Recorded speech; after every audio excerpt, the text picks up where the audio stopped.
So it was final day in the Championship regular season, and in the end, Luton and Sheffield United managed to secure a playoff spot. I'll talk about those games and the rest of the Championship games in just a second, but if you're watching this, please like, comment and subscribe. I would really, really appreciate it. Thank you. So, starting off with Luton at home against Reading. Now, they managed to secure a 1-0 win at Kenilworth Road, and in all honesty, it could have been far better scoreline for Luton because after 20 minutes they created a number of really good chances and could have easily been 3-0 up, and it was Nyland actually that kept Reading in the game, but then unfortunately on the stroke of half time Nyland had the ball in his hands, he rolled it out to kick it long and Harry Cornick was behind Nyland, he snuck it past Nyland and slotted it home. And as a Reading fan, it just sums up the season. Just so shambolic defensively, and yet again they don't keep a clean sheet. Yet again they lose, and it's just been a horrible season. But anyway, Luton were 1-0 up at half time, and then in the second half, Luton, they kept up the pressure. They were still the better team, and it really took about the 60th minute for Reading to really get into the game and start creating at least some good moments going forward. But in the end, Luton thoroughly deserved to win and they secure a playoff spot. But first of all, for Reading, it's been a horrific and catastrophic season. Defensively, they've conceded 21 goals from set pieces, which is the worst. Only Peterborough, I believe, have conceded more goals than Reading. And there is just a lot of uncertainty around the club because the owners haven't really had any communication to the fans that much this season. And Paul Ince is still the temporary manager, but he has 4 wins in 14, and he's lost 7 of those games.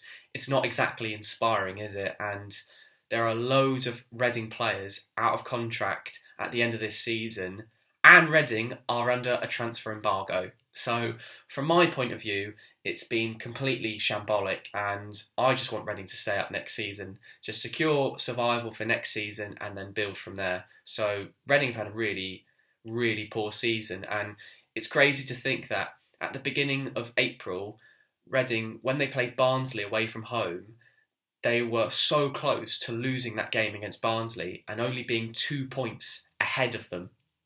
But Josh Laurent scored in the 87th minute, and that meant Reading was still 5 points away from Barnsley.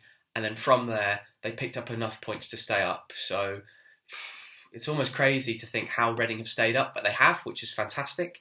So they'll be playing Championship football next season. Luton, on the other hand, might not be because, like I said, they secured a playoff spot and will be playing Huddersfield in the semi-finals of the playoffs.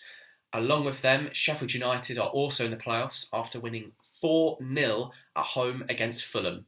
Now, of course, Fulham, they had nothing to play for. They were already promoted, they were already champions, and they did make a number of changes to their team, including playing the likes of Gazaniga in goal and Hector at the back, and they were really poor defensively. They definitely looked like they were on the beach, and Sheffield United capitalised from that. They scored some really nice goals, and at half-time they were 3-0 up, so by then it was pretty much done that they would be finishing 5th in the Championship, and they'll be quietly confident going into their game against Forest. Even though they've got a real lack of striking options, they performed well today, and they did against QPR, so they'll be, like I said, pretty confident they could do well against Forest. So along with them, you've got Nottingham Forest in the playoffs, like I said.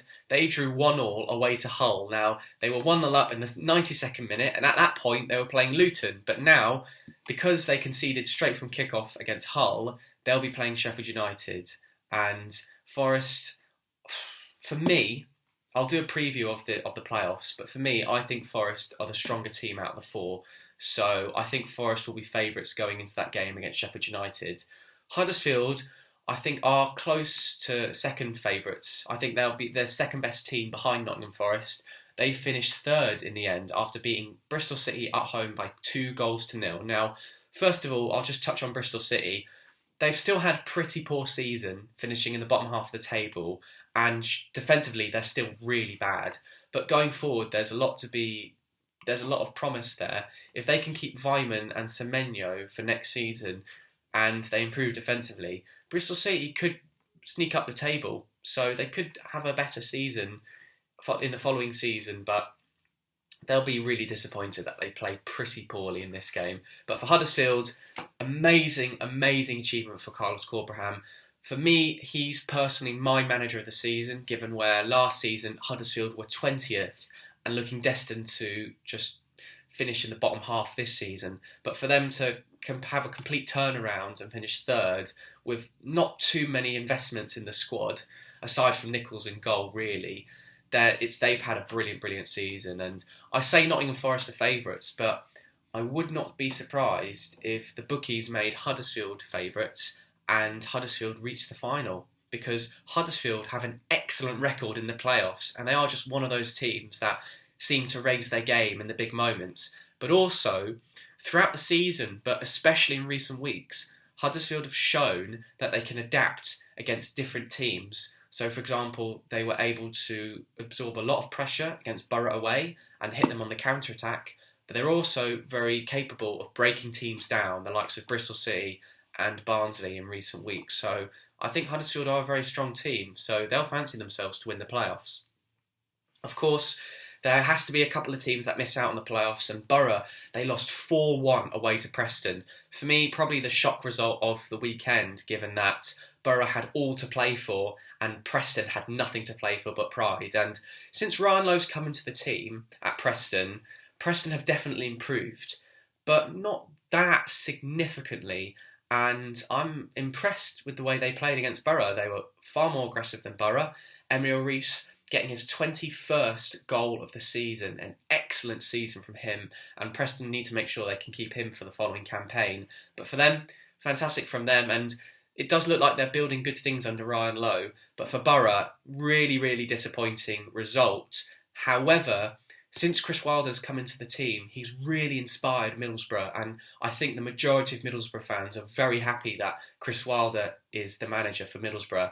And for me personally, if they'd reached the playoffs, it would have almost been seen like a bonus for Middlesbrough, whereas next season they'll really now try and kick on and push for a playoff spot. So it's not too all doom and gloom for Borough.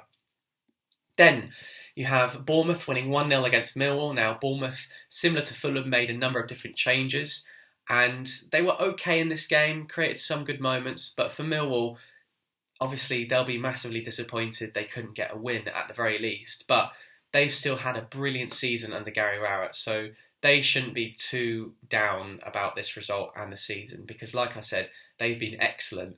The thing with them will be whether they can keep the likes of Jed Wallace, who's out of contract, and also Benik Afobe, who's going back to Stoke. So for Millwall, they've still got rebuilding to do for next season, and it'll be intriguing to see whether they can sign some decent players in the summer and then kick on and improve next season.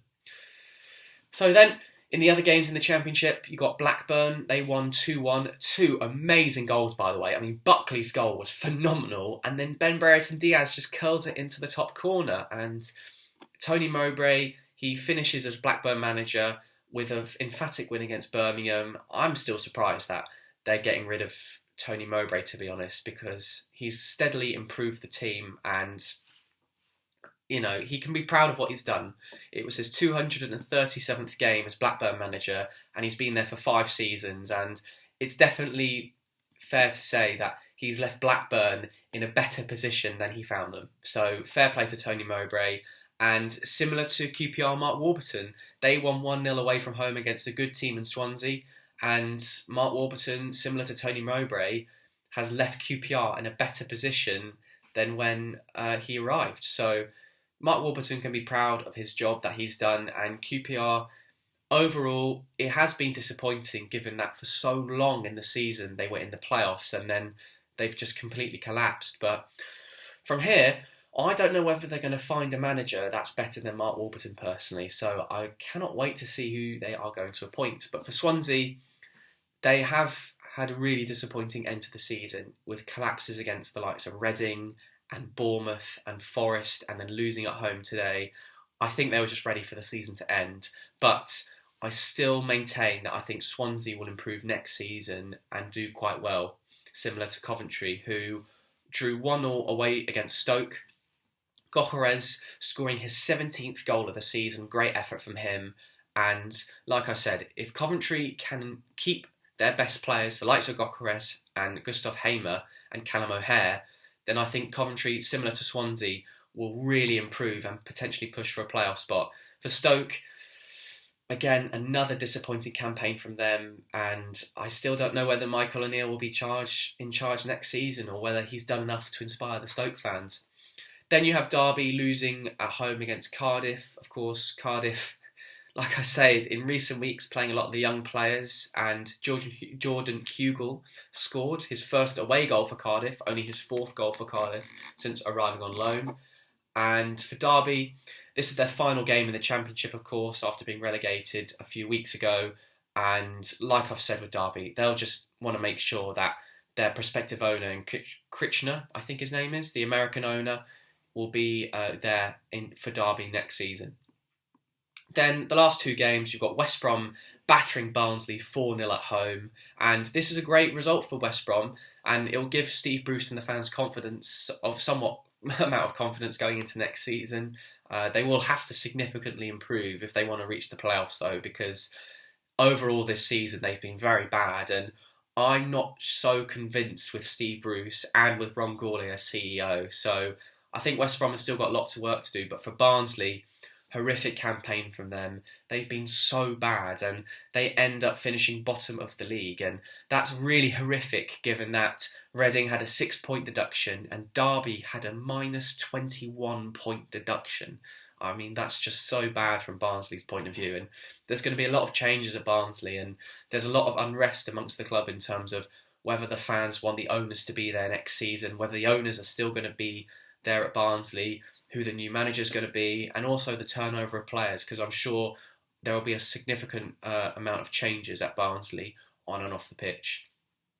Then you have Peterborough winning 5-0 at home against Blackpool. Of course, both these sides newly promoted, but it was Blackpool who have had the better of the season for sure, and Peterborough, they were relegated a couple of weeks ago, but very convincingly won 5-0, and like I've said before, I think Peterborough are in the best position out of the three relegated teams to kick on next season because they have Grant McCann as manager, who's now been there for over a month, and I don't think there'll be as many changes in terms of playing squad as there will be at Derby and Barnsley. Only the likes of Johnson, Clark-Harris and maybe Poku and Szmodics will leave. But aside from that, I think Peterborough will keep the majority of their players, and they were very good against Blackpool.